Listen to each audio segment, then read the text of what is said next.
those like little tiny anxious thoughts about yourself and like how you're perceived and like, oh, does this person like me and all these things, like when you're out in a setting like that and it's just so rural and it's wild, like none of those things are there. And so I think it just helps you to become the best version of yourself.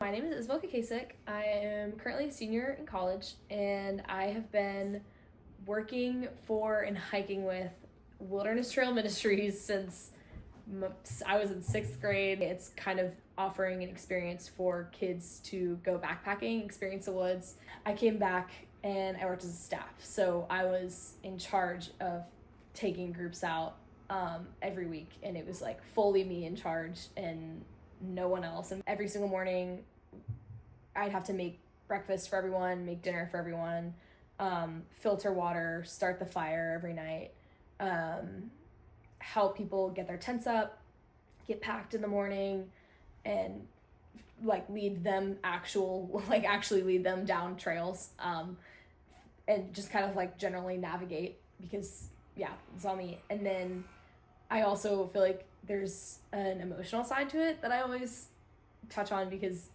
a huge part of it is emotional support for people, because people get really uncomfortable out there. The only thing that you have to do when you're walking for an entire day is talk. And so like getting to learn about what makes people tick and like what their experiences are and how they've lived their life, like I think that was something that is very meaningful and has definitely impacted the way that I see the world now. It builds a sense of empathy, being able to I think that hearing in detail someone's full life experience allows you to kind of see things from their perspective. And I think the more that I learned to do that with people, like I personally think that a huge part of being a leader is being able to be a friend first and kind of like make people feel comfortable with you enough to trust you. We're so wrapped up in ourselves that it's hard sometimes to think about how you can help everyone around you. But it forced me to be in this scenario where it was like I had to look at a group of 9 people and think like, what could I do right now to make every single person in this circle feel better and like about themselves, about their day, whatever.